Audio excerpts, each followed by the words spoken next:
to keep them free. Read. The Philistine of God, Goliath by name, out of the armies of the Philistines, and spake according to the same word. And David heard them. David heard Goliath's taunts. He heard them. Read. And all the men of Israel, all the men of Israel, when they saw the man, they fled from him because they were so afraid. Folks, they were terrified.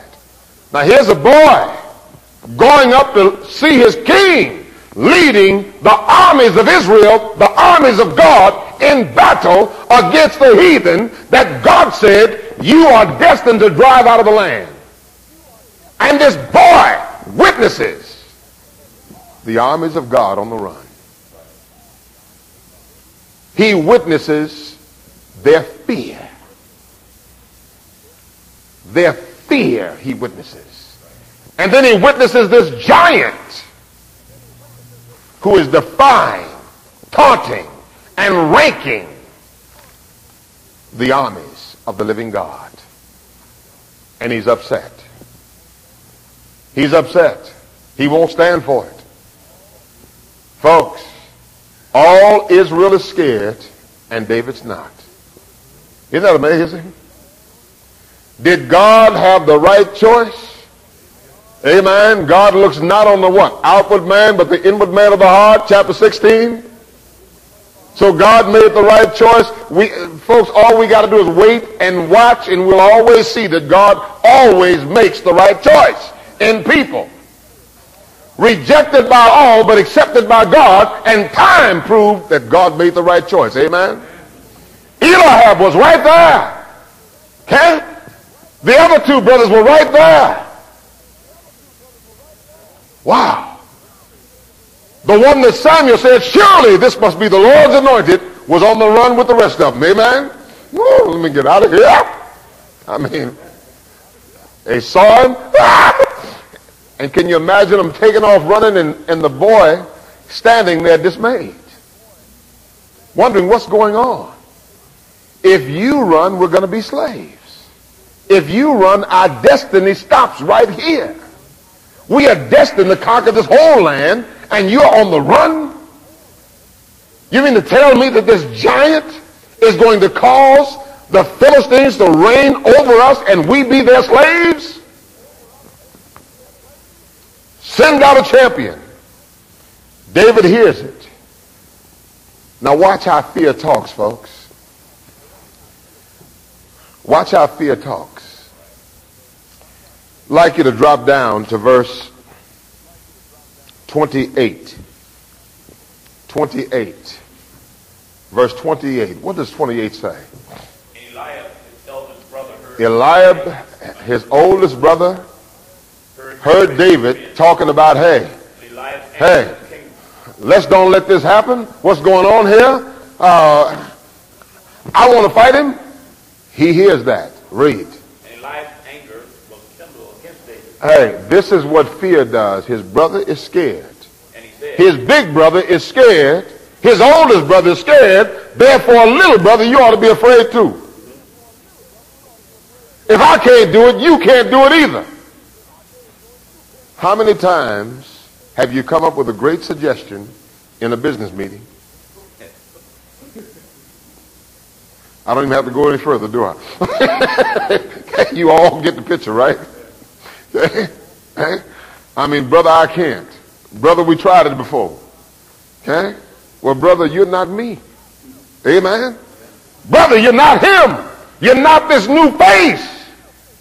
Brother, you're not this face that's been familiar, but now has been touched by the Spirit of God. He's yielding his spirit to God's spirit. He has not done it. He has not tried it. And since you tried it and failed, it doesn't mean he's going to fail. Amen? Amen. Here's the voice of fear. Now watch what fear says to the younger brother. Read. And he said, why camest down hither? Why'd you come down here? Thou left those few sheep in the wilderness. Now, who did you leave the sheep with? What you doing down here, boy? You lost your mind? Who gonna tend the sheep? We're up here, lined up to fight a war, and you've seen us run, so we've lost the war. Fear can't fight, folks. Fear can't win. Amen? And David saw that. So we're here to lose a battle and cause Israel to become slaves. And what are you doing here? You better mind the sheep, because later on the Philistines are going to come and enslave you anyway. All right? You know what fear does? From fear comes what? Paralysis, right? All right? It freezes you. You can't move. You can't move, all right? I don't care how gifted, I don't care how tough you are, you can't move. Okay, I'll never forget I used to box.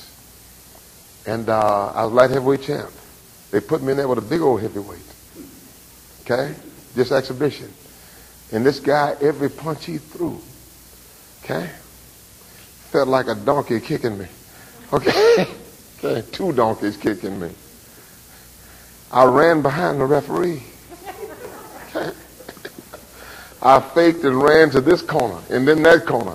And then he was coming at me again, just slinging, not slinging, just fighting, he had death in his eyes. And I said, oh my God. And I said, I'm jumping out the ring this time. And I did a fake. And then before I jumped, I just saw, and then I just dove. And when I was diving, I looked, he was on the ground. I caught the rope and I jumped back and I stood over him. Folks, look here, folks. I don't care how well trained or how tough you are. Fear don't win, it loses. All the time. Because you are paralyzed. Okay, when that guy hit me the first time, I didn't want to throw no punch. I didn't want to fight no more.